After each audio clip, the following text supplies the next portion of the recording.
Tous, voilà une petite vidéo spéciale pour Noël, puisque je vais parler d'un sujet un peu plus léger, on va dire, puisque c'est vrai que cette année j'ai fait beaucoup de vidéos où j'ai parlé de l'actualité en plus de mes livres. Voilà, j'ai parlé beaucoup de l'actualité chargée de cette année 2017 avec notamment les présidentielles.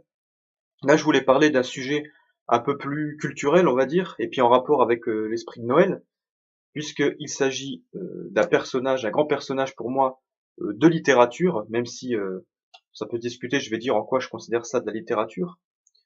Le voici, ce personnage, c'est un personnage qui fête ses 70 ans en ce mois de décembre, puisqu'il est apparu justement dans une histoire de Noël.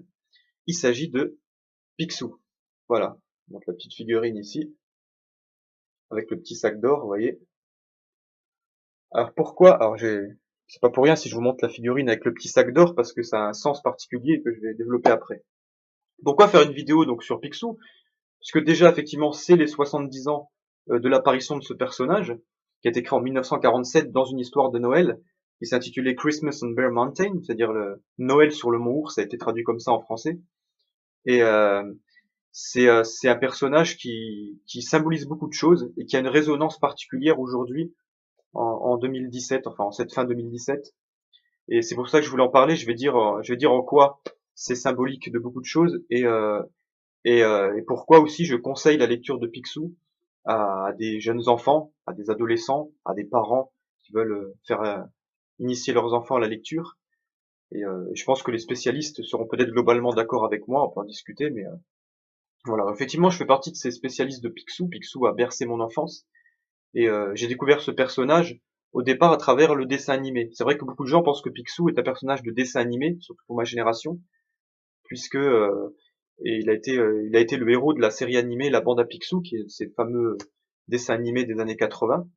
Ça, c'est sous licence Disney, qui mettait en scène le personnage de Picsou dans des aventures où il allait à travers le monde. Et c'est comme ça qu'on a découvert dans le grand public vraiment le personnage de Picsou. Cette série a été très populaire en France dans les années fin des années 80, début des années 90. Et en plus de ça, il y avait le fameux Picsou Magazine, hein, qui est donc j'ai beaucoup d'exemplaires parce que j'étais abonné quand j'étais gamin, hein, comme beaucoup d'enfants de ma génération.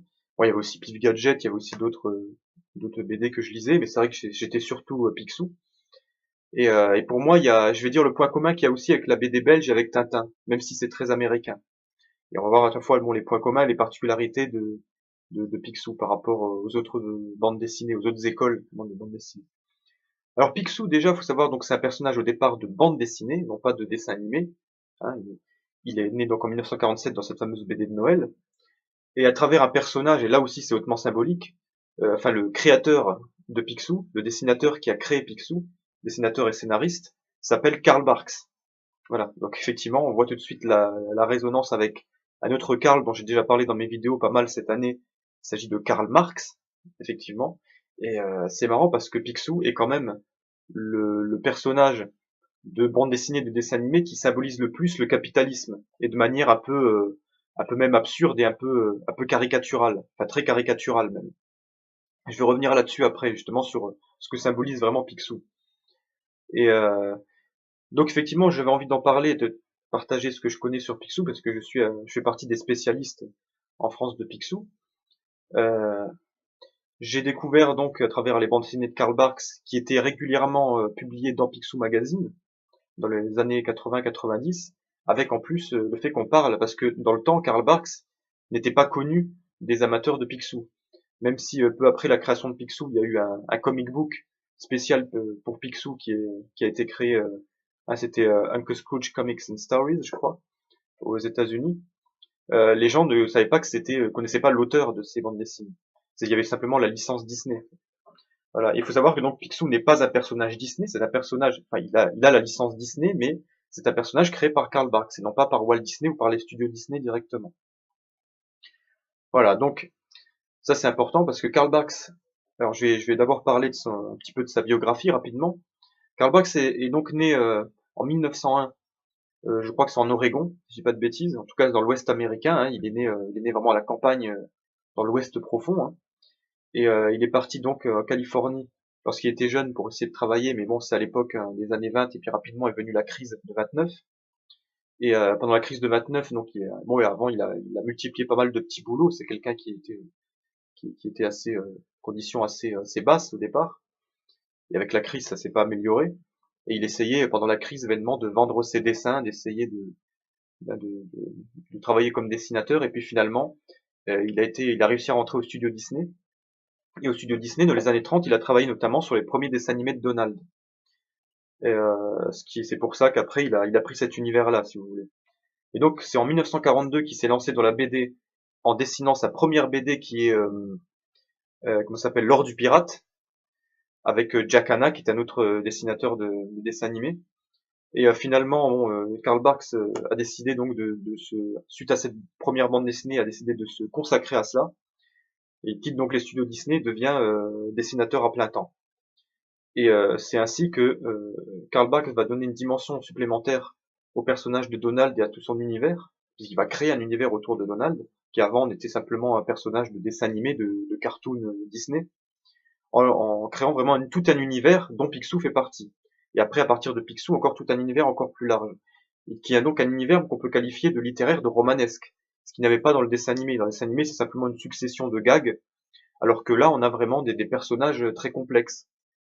Et c'est pour ça que moi, il y a une dimension littéraire réellement dans les bandes dessinées et dans le personnage de Picsou.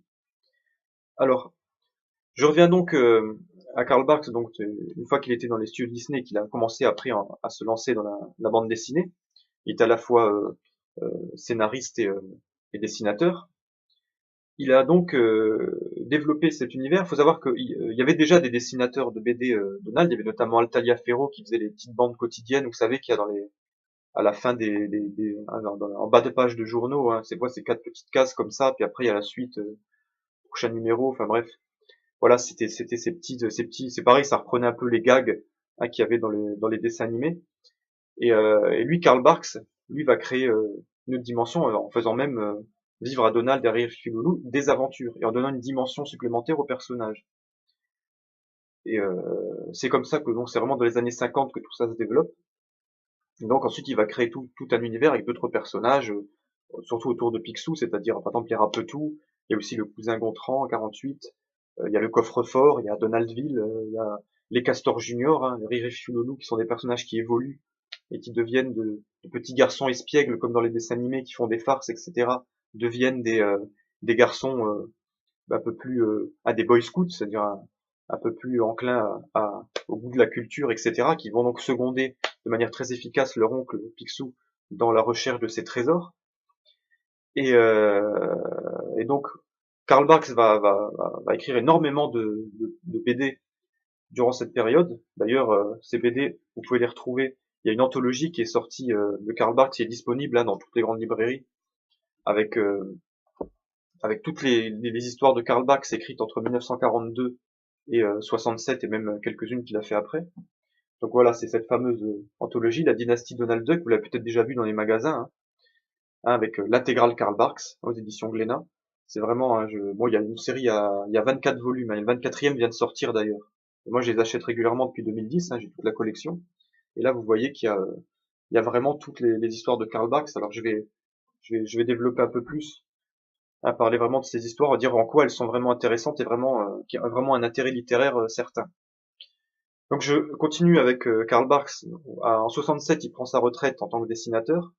Et il se lance ensuite dans la peinture. Bon, il va continuer à écrire des scénarios pour d'autres dessinateurs parce que bon, il a montré la voie à d'autres dessinateurs qui vont reprendre cet univers et régulièrement faire. Alors il y a beaucoup de dessinateurs européens qui reprennent. Ah, c'est vrai que Picsou est un personnage qui n'a pas un énorme succès aux États-Unis, mais qui aura beaucoup plus de succès en Europe. Notamment, alors en France, c'est vrai qu'il a un succès relatif, mais c'est surtout des pays comme l'Italie. L'Italie, c'est vraiment Picsou est un personnage très populaire, et en Europe du Nord aussi. Et d'ailleurs en Italie, il y a toute une école aussi, et il y a aussi une anthologie qui vient de sortir, dont le premier volume vient de sortir avec Romano Scarpa, qui est un grand dessinateur italien, hein, qui lui aussi a créé un univers un peu plus italien justement, un peu plus dans la tradition de la commedia dell'arte, on va dire. Hein, ce qui a pas évidemment chez Karl Barks. Donc il y a je disais donc oui voilà, donc Karl Barks se dédie à la peinture dans les années 70 et dont elle va faire de nombreuses toiles reprises justement de ses aventures, avec toujours ces personnages-là. Et puis, bon, Karl Barks nous quitte en 1900, non, 2000, en 2000 à l'âge de 99 ans, mais laisse un héritage considérable. Effectivement, elle reste une référence. Aujourd'hui, c'est vrai qu'il est, pour les spécialistes, il est très populaire. Alors, il y a eu un fils spirituel, on va dire, de Karl Barks, qui est Keno Don Rosa, qui a commencé à dessiner des histoires de Picsou et de Donald, etc. dans les années, fin des années 80. Donc c'est à peu près en même temps que la série La Bande à Picsou. Donc moi aussi j'ai découvert à travers ça dans le Picsou Magazine. Et, euh, et donc il reprenait un petit peu, il a fait des suites notamment à certaines aventures de Karl Barks. Et il a repris. Enfin pour moi sa grande œuvre à Don Rosa, c'est vraiment la saga La Jeunesse de Picsou. Là vous voyez une réédition, enfin une des nombreuses éditions qu'il y a eu de La Jeunesse de Picsou en album. Hein, voilà. Avec ça c'est une version avec les 12 premiers épisodes, parce qu'il y a aussi les épisodes bis après. C'est une saga qui a été écrite et dessinée pendant les années 90, avec ensuite d'autres épisodes bis au début des années 2000, qui reprend. C'est un travail considérable qu'a fait Don Rosa d'archivage, de documentation. Il a repris il a relu toutes les BD de Karl Barks. Et il a cherché toutes les références qu'il y avait au passé de Picsou, à la jeunesse de Picsou. C'est ainsi qu'il a pu reconstituer cette jeunesse et lui donner une consistance. C'est vrai qu'il y a beaucoup de fans de Picsou et auraient aimé avant pouvoir découvrir cette jeunesse de Picsou. Don Rosa leur a donné satisfaction, dont moi. Vers l'âge de 9-10 ans, il a commencé à voir les premières parutions dans Picsou Magazine. Ça sortait tous les 2 mois, il y avait un nouvel épisode et moi j'étais impatient de voir l'épisode suivant de la jeunesse de Picsou. Et c'est vraiment une saga formidable parce elle est extrêmement romanesque, c'est vraiment un aboutissement, je dirais, du côté romanesque du personnage de Picsou, avec aussi un côté très paradoxalement c'est américain mais c'est pas très larmoyant, vous voyez, comme on a par exemple dans le cinéma américain, vous voyez, c'est très subtil, c'est très pudique, justement très dans la tradition barksienne, c'est-à-dire la tradition faut oublier que Barks vient euh, d'un milieu conservateur, un milieu rural américain et donc un milieu assez puritain où il y a une certaine et on retrouve ça chez les personnages un personnage comme Picsou, il y a une certaine pudeur, une grande pudeur, personnage de Picsou qui cache derrière son masque, son voile de personnage pingre ou avare, une vraie humanité, une vraie sensibilité, mais qu'il ne montre pas. Hein. C'est la pudeur vraiment, on va dire, puritaine ou protestante d'Europe du Nord. Et c'est ça qui est appréciable chez le personnage. En sachant que le personnage d'ailleurs est lui-même européen du Nord, il est écossais au départ, un Picsou. Et c'est un Écossais qui a migré aux États-Unis et qui a fait fortune là-bas, mais pas de manière, justement, pas de manière, pas avec la spéculation, ce genre de choses. Vraiment avec le matériel concret, il a trouvé une pépite énorme en Alaska qui l'a rendu riche. Voilà, c'est ça qui est intéressant. Je vais revenir après sur l'aspect matériel vraiment de Picsou et en quoi c'est important de comprendre ça aujourd'hui. Alors, sinon, je voulais dire oui sur le personnage aussi. Il faut savoir que quand Barks a créé le personnage en 1947, il s'est inspiré du conte de Charles Dickens, de Noël de Monsieur Scrooge. Et d'ailleurs, en anglais, Picsou s'appelle Scrooge McDuck. On retrouve le Scrooge, la référence au conte, et puis le MacDuck, puisque Duck veut dire canard, effectivement, comme Donald Duck. Mais il y a le Mac devant qui rappelle l'origine écossaise de Picsou. Parce qu'effectivement, pour avoir un personnage de pingre, etc., c'est vrai qu'aux États-Unis, les Écossais avaient cette réputation, comme dire aujourd'hui, de pince, quoi, c'est-à-dire de pingre, voilà, d'avare, de gripsou. Donc c'est pour ça qu'il y a cette origine écossaise chez Picsou. Et oui, donc comme on y retrouve les mêmes caractéristiques que le personnage du conte de Dickens de Monsieur Scrooge, même s'il y a beaucoup plus d'humanité, d'empathie en réalité que le personnage au départ de l'histoire. Voilà donc sur le personnage de Picsou. Alors, qu'est-ce qu'il incarne ce personnage? Alors pour moi, il incarne plusieurs choses, et surtout, bon déjà le capitalisme évidemment. Alors beaucoup de gens disent oui, mais bon Picsou, voilà, c'est une apologie du capitalisme. Et si on fait lire ça à nos enfants, quelque part, on leur donne le goût du capitalisme, le fait d'amasser de l'argent, etc. Oui, mais justement, Picsou n'amasse pas de l'argent virtuel. Aujourd'hui, nous sommes à l'ère de l'argent purement virtuel, de plus en plus virtuel. D'ailleurs, il paraît même qu'on va nous supprimer l'argent liquide. Il y a une expérimentation en Suède, je crois, de ça. de la suppression de l'argent liquide, la suppression totale. Et là, Picsou serait bien malheureux, effectivement, puisque Picsou, ça repose là-dessus. Picsou, il est dans une sorte de fétichisation de l'argent liquide, puisqu'il est dans ce coffre-fort immense, hein, qui renferme je ne sais combien de mètres cubes d'argent. Et c'est ça qui est incroyable chez Picsou, c'est que, bon, à l'époque de Picsou, déjà, dans les années 50, ça existait déjà, la financiarisation de l'économie, surtout aux États-Unis, c'était très avancé. Et pourtant, Picsou est resté quelqu'un de très attaché matériellement à ces pièces, qui ont tous une histoire, qui lui rappelle sa jeunesse, justement. C'est ça qui est important, et c'est ça qui boucle un peu le, le- la recherche du personnage à travers la jeunesse de Picsou, de Don Rosa, puisque Picsou est vraiment, vraiment attaché à son or, parce qu'il incarne l'apprentissage qu'il a eu. Picsou, la jeunesse de Picsou, c'est une sorte de Candide qui apprend petit à petit, qui sort de sa naïveté enfantine pour apprendre. Et à chaque fois qu'il gagne de l'argent, il apprend quelque chose. Et les pièces qu'il a gagnées sont associées à une part de cet apprentissage. Et notamment son sous-fétiche, hein, qui est le premier sou qu'il a gagné. Et c'est ça qui est intéressant, c'est-à-dire il y a une vraie valeur philosophique derrière chaque argent gagné pour Picsou. Voilà, c'est-à-dire qu'il n'est pas dans le capitalisme abstrait, il est dans le capitalisme, on peut dire fantasmé, le capitalisme, comme on dirait à visage humain, et le capitalisme surtout matériel, voilà, qui aujourd'hui est dépassé. Mais c'est ça le côté attachant de Picsou, c'est que Picsou en réalité est une sorte de résistant au développement du capitalisme. Et effectivement, c'est ce côté vraiment matériel, matérialiste de Picsou qui fait que c'est pas étonnant que ce soit un Karl Barks qui l'ait créé, vous voyez. Donc en réalité, c'est une satire du capitalisme parce que il y a à la fois aussi du côté démesuré de la société américaine. L'argent de Picsou nous donne une idée matérielle concrète de ce que c'est qu'être multimilliardaire, vous voyez. C'est-à-dire d'avoir possédé quelque chose qui est d'absurde, c'est-à-dire cet immense coffre-fort qui ne sert à rien concrètement, si ce n'est à se baigner dedans, puisque Picsou est fétichiste de cet argent. Mais les milliardaires ne sont pas fétichistes de cet argent, ils possèdent quelque chose qui en réalité ne repose sur rien. Concrètement, matériellement, ils n'ont pas ce coffre-fort immense. Vous voyez. Et, euh, et c'est ça qui est intéressant, c'est-à-dire que aujourd'hui l'économie repose sur de la monnaie de singe essentiellement. Et donc il y a à la fois ce côté démesuré qu'on retrouve chez Picsou, mais on retrouve aussi le pendant mauvais du capitalisme qui est le crime, le vol, ce qui est aussi une caractéristique importante de la société américaine. Et on retrouve à travers un personnage qui sont les Rapetou. Alors voilà. Alors ça c'est intéressant parce que pour les gens qui connaissent pas la BD, c'est pour ça que la BD est beaucoup plus riche que le dessin animé La Bande à Picsou. Et d'ailleurs je vais parler aussi du la nouvelle série La Bande à Picsou qui est sortie, avec pour moi qui est pas terrible, hein, mais bon. Vous voyez là j'ai pris deux Rapetou, bon ils sont tous les deux assez différents, si vous les voyez bien.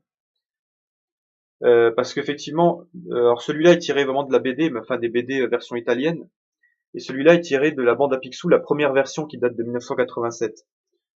Il faut savoir que dans la BD, dans la dessin animé, la bande à Picsou, les Rapetou, contrairement à la BD, sont tous différents, sont tous personnalisés. Alors que dans la BD, là je vais vous montrer, ils ont tous exactement le même aspect. Voilà. On a du mal à les différencier, vous voyez, ici. Le seul truc qui permet de les différencier, c'est leur plaque qu'ils ont ici, dans laquelle ils ont une combinaison qui leur est propre. Et d'ailleurs, je sais plus si c'est Barks ou Don Rosa dans une interview, je crois que c'est Barks qui disait que en réalité les Rapetou sont au nombre de 37, puisqu'il y a 37 combinaisons possibles avec les chiffres qu'ils ont sur leur matricule. Et, euh, et là aussi c'est pareil. Ces Rapetou qui sont tous pareils, c'est aussi un côté démesuré de la violence et de la délinquance américaine. Vous allez dire bon violence c'est un peu gros, mais effectivement les Rapetou sont parfois violents dans leur comportement. Par exemple quand ils abandonnent Picsou sur une île déserte, effectivement ils sont violents.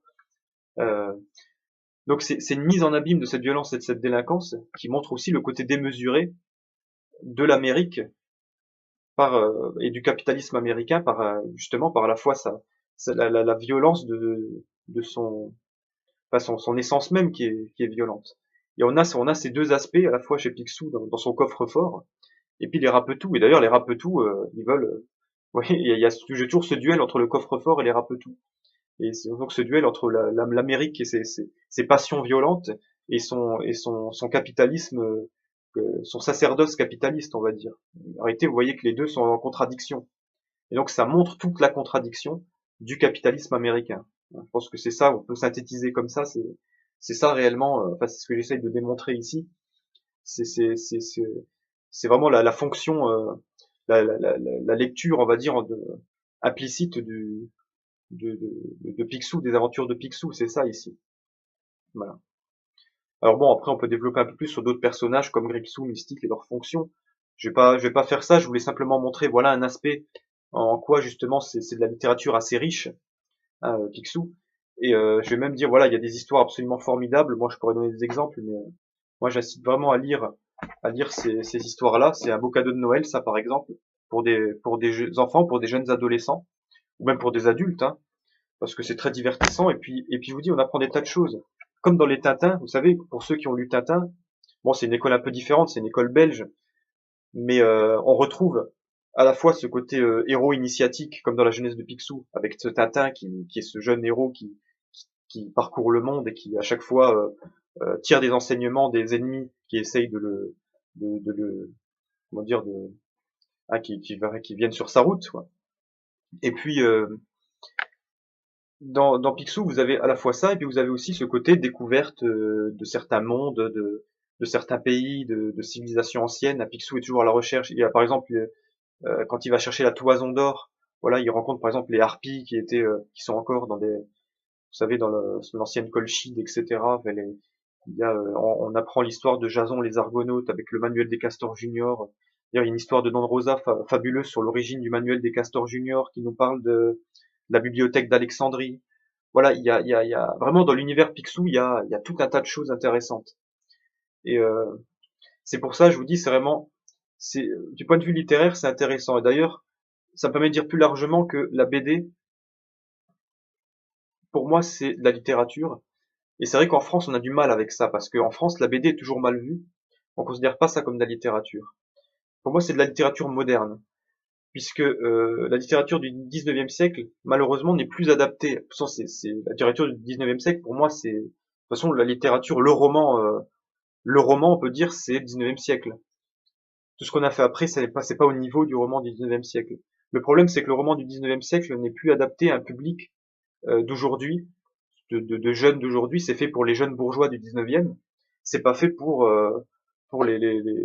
pour un public, on va dire, un jeune issu de la société de consommation numérique d'aujourd'hui. Vous voyez ce que je veux dire? C'est-à-dire que les cerveaux des jeunes hommes aujourd'hui, et je parle aussi pour ma génération, bon, c'est un peu moins le cas que pour les jeunes de 15 ans ou de 8 ans maintenant, mais c'est vrai qu'on a de plus en plus de mal à chaque génération à, à se concentrer sur quelque chose qui ne soit pas imagé. Vous voyez, au contraire, ça nous gonfle assez vite. Hein, si vous lisez du Balzac ou du Zola et vous n'êtes pas habitué à en lire, vous êtes assez vite, enfin c'est barbant, quoi. On n'a pas envie de continuer parce qu'il y a des pages et des pages de description qui nous semblent inutiles, mais qui étaient très utiles à un lectorat du 19e. Pourquoi? Parce qu'au 19e siècle, comme on n'avait pas l'image omniprésente comme on a aujourd'hui, il était beaucoup plus difficile pour un cerveau du 19e siècle de pouvoir s'imaginer quelque chose. Alors que aujourd'hui, on a tellement né et grandi avec les images, de plus en plus, qu'on arrive facilement à s'imaginer quelque chose qu'on nous dit ou qu'on nous écrit. Voilà, ce qui n'était pas le cas au XIXe siècle. Donc on avait besoin de beaucoup plus de descriptions pour pouvoir bien se l'imaginer en tête. C'est assez difficile à comprendre parce qu'on n'a pas, il faut se projeter au XIXe siècle vraiment pour comprendre ça. Et bien comprendre que, imaginez qu'on n'avait pas de télé, on n'avait pas d'ordinateur, on n'avait pas toutes ces images en profusion partout autour de nous. Et donc, on n'était pas habitué à l'image et à la vitesse de l'image. Moi, je suis persuadé que si vous ramenez un jeune homme du 19e siècle aujourd'hui et que vous le mettez devant une télé, il va se fatiguer rapidement. Il va pas arriver à suivre, il va avoir mal aux yeux, il va avoir mal à la tête, il sera pas bien parce qu'il n'est pas habitué. Voilà. Bon, bref, ça c'était un petit aparté pour bien expliquer la fonction de la bande dessinée. Ce qui est bien, c'est que la bande dessinée, c'est la synthèse entre l'image et l'écrit. C'est pour ça que c'est assez riche. Alors après, il y a de la bande dessinée plus ou moins riche. Vous avez l'école belge qui est formidable, avec notamment Hergé, Tintin, Spirou, avec Franquin, etc. Vous avez l'école américaine. Alors après, il y a les comics aussi, il y a tous les Marvel, ces choses-là. C'est pas mal aussi du point de vue littéraire et du point de vue complexité des personnages. Et après, Picsou, pour moi, c'est pas loin de l'école européenne. C'est pour ça que c'est un grand succès en Europe. C'est très intéressant de ce point de vue-là. Et après, il y a l'école japonaise aussi. Alors, l'école japonaise, c'est le manga. Pour moi, c'est là, par contre, on n'est pas dans la littérature, on est plus dans l'art graphique. C'est plus riche au niveau de l'art graphique, mais moins au niveau de la littérature. C'est pour ça que je conseille pas forcément comme lecture euh, à des jeunes enfants aujourd'hui. Enfin, on peut lire, acheter des mangas, mais c'est pas la même chose. Bah, là, par contre, dans Picsou, vous avez vraiment quelque chose de très intéressant pour initier vos enfants à la littérature. D'ailleurs, voilà, je fais partie de ces écrivains qui se sont initiés avec ça, hein, avant après de s'attacher à des romans, mais des romans assez abordables pour un jeune public d'aujourd'hui, comme qui n'a pas l'habitude de lire, comme par exemple Jules Verne, ça c'est très abordable, voilà. Commencer par des romans comme ça, ou Les Trois Mousquetaires, oui, des choses vraiment qui peuvent vraiment intéresser. Mais pas du Balzac ou du Zola immédiatement, ça il faut, ou du Stendhal, ça c'est beaucoup plus difficile, ou du Flaubert, voilà, Madame Bovary, c'est vachement intéressant Madame Bovary, mais je pense qu'il faut s'armer un petit peu avant vraiment de s'attaquer à ça. Voilà. Donc c'est pour ça que j'ai fait à la fois cette vidéo sur le personnage de Picsou, c'est mon petit hommage pour ses 70 ans, et pour montrer l'importance qu'il a aussi, l'importance dialectique qu'il peut avoir, Picsou, et puis montrer aussi que c'est intéressant comme littérature, et c'est très enrichissant, une époque d'abrutissement important, je pense que c'est bien pour les enfants, notamment pour les enfants qui ont du mal à apprendre à lire, à écrire. Bah, moi j'ai appris à lire et à écrire avec ça, donc voilà. Donc je vous le conseille vraiment. Voilà, donc c'était mon petit hommage à Picsou et c'est important, voilà, de rappeler Picsou. Encore une fois, j'ai fait une vidéo il y a pas longtemps j'ai parlé de la mesure, hein, de l'homme. Et ben Picsou nous rappelle à la mesure du réel par voilà par son or, hein, son or qui est matériel, qui est réel, pas comme l'économie d'aujourd'hui où tout est irréel et tout est immatériel et tout est monnaie de singe. Voilà. Donc c'est pour ça que c'est vraiment intéressant de lire, de vous intéresser à Picsou, quel que soit votre âge d'ailleurs, hein, je vous le conseille vivement. Voilà, c'était mon petite vidéo de Noël sur Picsou. Ça a permis de parler un petit peu culture et parler un petit peu de CG plus léger, hein. Alors je ferai peut-être une vidéo là pour parler de la Catalogne, parler des élections catalanes avant le nouvel an, hein, parler du résultat de ces élections et voir quelles conséquences ça peut avoir. Et en attendant, bah, je vous dis à bientôt pour une prochaine vidéo. Joyeux Noël en tout cas en attendant. Et puis bon, je peux vous dire déjà bonne année si je fais pas de vidéo d'ici là. Mais en tout cas, bonne fête. Et puis à la prochaine.